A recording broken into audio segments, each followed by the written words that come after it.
Hello, hello. Welcome to our week ahead reading. My name is Shannon. Welcome here. Welcome for the first time if you're here for the first time. Thank you and welcome back if you are joining me again. Quick little tap in about these week ahead readings. So I tap in every week to just kind of connect in intuitively to the energy of the week ahead so that if you watch this and you receive this message or these messages that come through for us, for this group, this collective, you have just an understanding of the energy that we may be meeting in the week ahead so that then you can decide how you want to meet it. So I don't bring forward a lot of astrology. I bring forward some astrology here and there when I find it really important. But I am a big proponent of understanding what's happening, but not knowing everything about it so that we can be in our own flow and our own energy without, like, the planets are doing what the planets are going to do, right? And I love astrology, but this is something I have learned over the years is that I find it very helpful to know a little bit about what's happening, like the big transits that are happening, but then let the planets influence me without my mind knowing too much about what is happening so that I can be truly present to the energy of the week. And so that is how I do these week ahead readings as well. Same intention for you, that you can read so that you can receive kind of an overview of the week ahead, but then be able to take that into your own energy field, into your own discernment, and meet the week without too much expectation about the week is going to be this or this way or that way because the planets say that or because this message says that. I'm not predicting the future at all. I am giving you a read of the energy so that you can meet it as well as you can. So let's go into this week ahead reading. This reading is for the week of July 27th. And this week, the week of July 27th, is right after we have the 4-planet basket alignment that has had everyone in an uproar for a very long time, waiting to see what would happen between July 19th and July 22nd, approximately. And so now we are moving into a new week, and I'm going to give you 2 astrology things happening this week because I find them interesting. The first one is that on Monday the 27th, the sun moves into Leo. It moved into Leo last week. So the sun in Leo is going to connect in with all of the planets that made the basket, because these were all these planets in the basket, Pluto, Uranus, Neptune, Jupiter, they're all slow moving, and the sun moves quite a bit faster. So the sun and all of those, the planets in the basket met at 4 degrees. And so the sun just moved into Leo. It gets to 4 degrees pretty quickly. So the sun is in Leo. It's going to connect in angle-wise, different angles, with each of those big outer planets. So it's kind of like interesting. We just had the alignment, the exact alignment of 4 degrees of the basket of planets. And then a week later, the sun pops in and is like, hey, what was illuminated here? What's happening? You know, it just feels like a little like, let's take a look. What's happened in the last week? So that's interesting on Monday. And then on Wednesday the 29th, we have a full moon and Jupiter Cazimi. A Jupiter Cazimi is when Jupiter meets the sun. So Jupiter meets the sun at...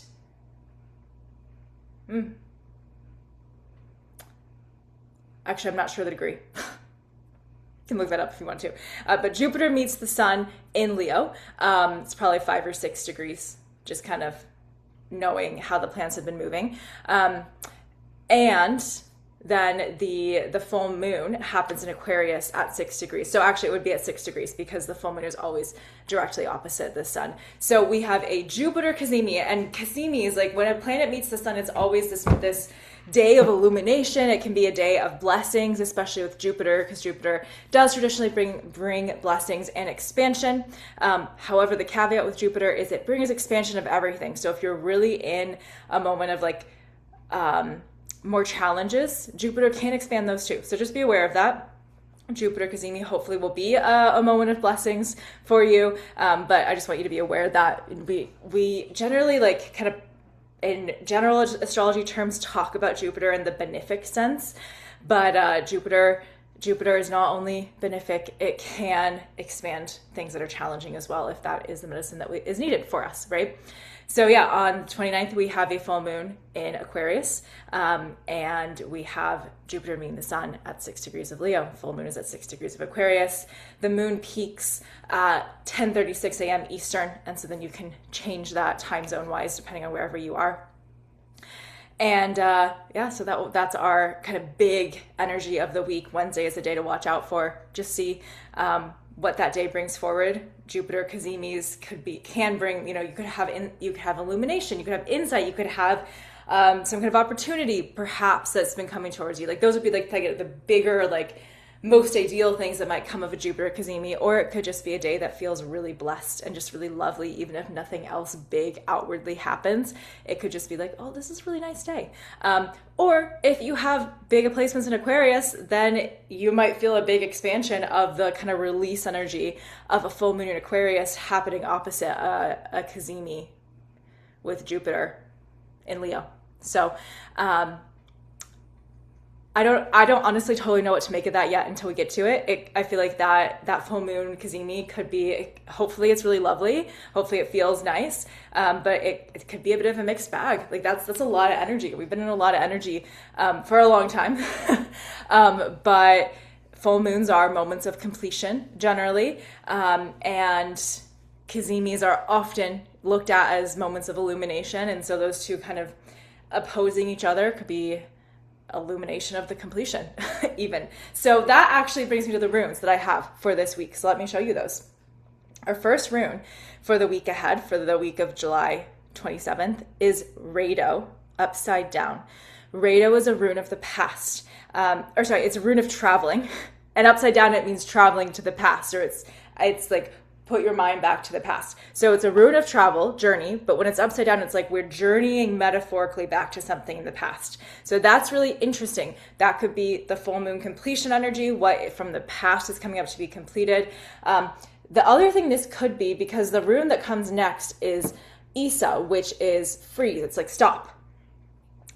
And so when I pulled this, my first intuitive thought was, interesting, I wonder if this week there's an opportunity with the energy, maybe with the planets, maybe with the whatever is going on, and for each person, there's an opportunity to finally name something from the past that you keep getting drawn back to, like your mind keeps getting drawn back there, or your energy, your soul keeps getting drawn back there. Like you feel like you can't let go of this thing from the past, right? I'm sure we've all felt that. And you finally are able to put a name to it. And that thing from the past you can't let go of, or that keeps drawing you back, it has been keeping you stuck, because Isa is like freeze. It's like you can't move forward. And the way that these runes came out, I don't think that Isa is saying the week of July 27th is a week to not move forward. I think it's my intuitive feeling, my read of this, is that it's saying this is a week that you might finally be able to name the thing that has been holding you back from the past, see why it's been holding you back, and then here's the cool part. Once again, third week in a row, I think it's third week in a row, yeah, we have Jera, harvest. This is so cool. We are getting such confirmation that we continue to be in a harvest season. I said this last week. It's like the harvest season is ongoing. And it's like, if you can allow this week to show you, maybe it's the full moon and the Kazemi, maybe it's what happens Monday, maybe it's something else that happens this week, or even that happens right before this week, right? If you can allow yourself to see, where is it that I keep going to? Where in the past do I keep traveling to? Where in the past do I travel to? Does part of me live? Maybe my mind lives, or maybe I have a trigger that lives there. Maybe part of my nervous system is like tied to something that's happened in the past. And it's keeping me stuck. And maybe it's been keeping me stuck for a long time. Who knows? Maybe it hasn't been as long. Everything's gonna be different here. Take this as how it lands for you. But if you can allow this week to illuminate this for you, it's going to support you with more harvesting, more reaping all of the beautiful opportunities that you have been waiting for, that you have been doing the work to be able to receive. So I think that's really beautiful. And like I said last week, this is gonna like, just like last week I said, it requires action. Like you can't just like wait for the harvest to come. Like you have to go out and harvest things for the harvest to come, right? Same with this. If there's something from the past that you keep traveling back to, it's like you're walking back along your memories to this thing. Maybe it shows up in your dreams all the time, right? Maybe you always dream about something, or like consistently. Or maybe it shows up again in like your nervous system or a trigger or something, or some way you show up. Maybe it shows up in your interpersonal relationships. But if there's something from the past that keeps pulling you back and it's freezing you, you've got to meet it this week. Or you don't have to. You have free will.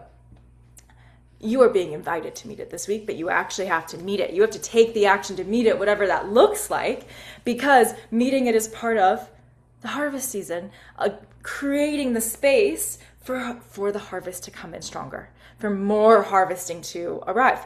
And what's really cool is the end of this week on Saturday, August 1st, is the calendar date of the cross-quarter day that in the Celtic tradition, which is the tradition I'm trained in and work within, is called Lunasa, which is a fire festival that celebrates the god Lu, who is a beloved god and in mythology a high king of ancient Ireland. And Lunasa, so it's a cross-quarter day, meaning it's exactly between summer solstice and autumn equinox in the northern hemisphere. And it is the day that symbolically marks the beginning of harvest time. Now, depending on where you are in the world, and you might not actually, like if you work with the land, you might not actually be fully harvesting yet, but you might be harvesting some things, right? But symbolically, it's the start of harvest time. So, Jera, we've been like preparing for harvest for a couple of weeks, and then we actually have at the end of this week, we have Jera again, and we actually have Lunasa. We have the energetic day, the feast day, as it were, that marks the beginning of harvest time. How cool is that? So if you do like to observe the cross-quarter days, I would highly recommend that you take some time on August 1st. It's a Saturday, beautiful. Take some time that day to go be in the sun.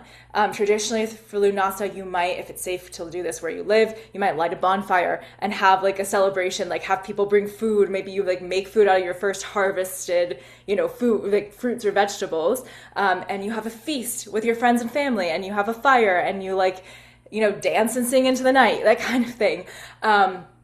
It's actually traditionally also a day to get married or to celebrate love. So that could, if that's in your life, that it could just be a day where you celebrate the love that you have in your life, right? Yeah, it's a day to give thanks for the harvest that is coming. And so I highly recommend that you find a ritual for yourself. Make it personal. Just like ask yourself, how do I want to give thanks for the harvest that is coming in my life? And do that on Saturday, on August 1st for Lunasa. Okay, then let me give you our animal for the week, which is beaver.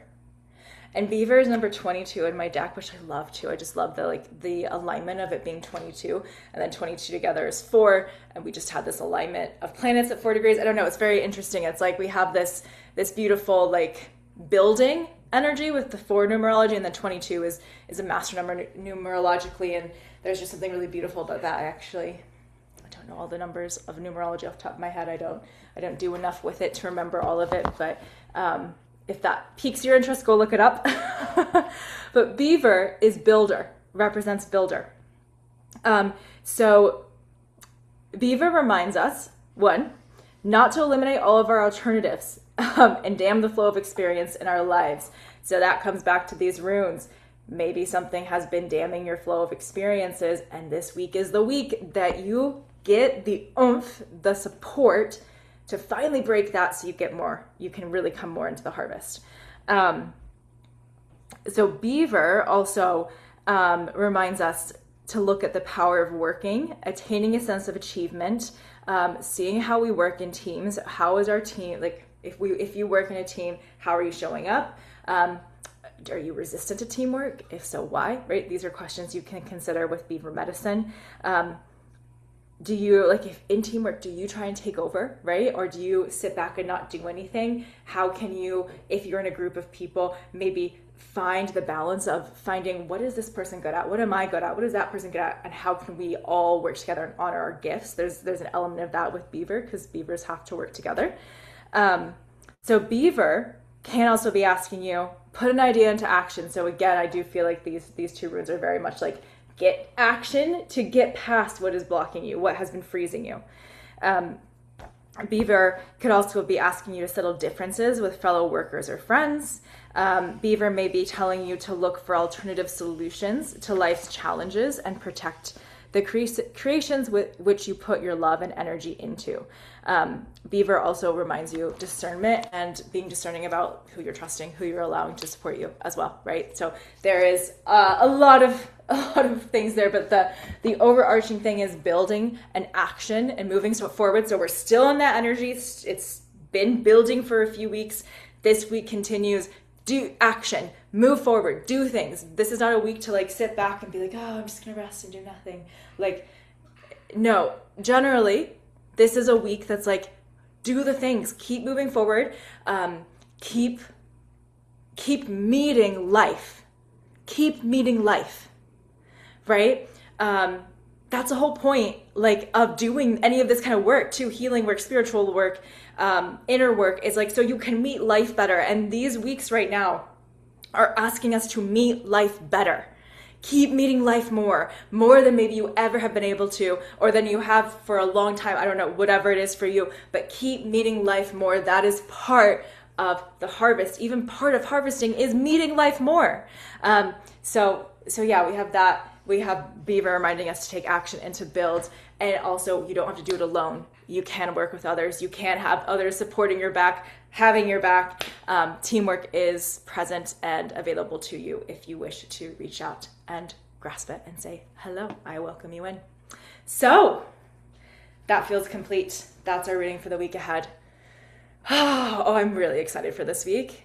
And I would love to hear how this week lands for you, how this reading lands for you. Please always know that you can leave comments, Substack especially. If you watch this on YouTube, I don't always see YouTube comments as quickly, but you can comment there as well, and I will do my best to see them as soon as I can. But Substack especially, if you appreciate these readings, if they support you, I ask that you consider subscribing on Substack. It's totally free, and it helps me. It supports the work. I do love doing these readings, and I hope this week is amazing for you. I do also want to remind you that I have re-released my self-guided course called the Elemental Embodiment Journey. It is only $27, and it is a 7-module course that brings you into practices of embodiment to come home to your body by meeting the elements. It is a very shamanic inspired course. It is my absolute favorite thing. I think like one of my favorite things I've ever created. I actually just went back through it myself before deciding to re-release it. And it had every module of the 4 main elements brings you into a transmission that you can like just feel and learn to like literally feel in your cells the energy of each element, and then a journey and then practices so that you can really learn to embody the elements and therefore create a deeper relationship with your body. So if you want to join that, go ahead and grab the course as well and get started. And it is lifetime access when you join, so you can go back to it over and over again. And it's a really lovely it's a really lovely grounding embodiment kind of course to have.